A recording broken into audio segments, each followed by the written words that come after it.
പോയ വർഷത്തെ ഏറ്റവും മികച്ച ചിത്രത്തിനുള്ള സംസ്ഥാന പുരസ്കാരം സ്വന്തമാക്കിയ ഒഴിവു ദിവസത്തെ കളിയുടെ സംവിധായകൻ സനൽകുമാർ ശശിധരന്റെ ഏറ്റവും പുതിയ ചിത്രമായ സെക്സി ദുർഗ ഗോവ ഫിലിം മാർക്കറ്റിലേക്ക്.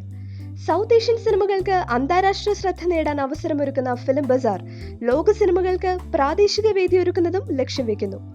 FBR ചിത്രമായി തിരഞ്ഞെടുക്കപ്പെട്ട സെക്സി ദുർഗ പീഡനത്തിനിരയായ സ്ത്രീക്ക് സമുദായത്തിൽ നിന്ന് നേരിടേണ്ടി വരുന്ന പ്രശ്നങ്ങൾ വിമർശനാത്മകമായി ചർച്ച ചെയ്യുന്നു. രാജശ്രീ ദേശ്പാണ്ഡെയാണ് ചിത്രത്തിൽ കേന്ദ്ര കഥാപാത്രമായി എത്തുന്നത്. നവാഡ്സ് മൂവീസിന്റെ ബാനറിൽ ഒരുങ്ങുന്ന ചിത്രത്തിലെ മറ്റു താരങ്ങൾ ഒഴിവു ദിവസത്തെ കളിയിൽ പ്രധാന കഥാപാത്രങ്ങളായി എത്തിയ പ്രദീപ് കുമാർ, നിഷ്താർ സെയ്ദ്, അരുൺ നായർ തുടങ്ങിയവരാണ്. കഴിഞ്ഞ നവംബറിൽ ഗോവയിൽ വെച്ച് നടന്ന national film development corporation of ഇന്ത്യയുടെ ഫിലിം ബസാറിൽ ഒഴിവു ദിവസത്തെ കളി പ്രദർശിപ്പിക്കപ്പെട്ടിരുന്നു. ഫിലിം ബസാറിന്റെ 10ാം എഡിഷനാണ് നവംബർ 20 മുതൽ 24 വരെ ഗോവയിൽ വെച്ച് നടക്കുക.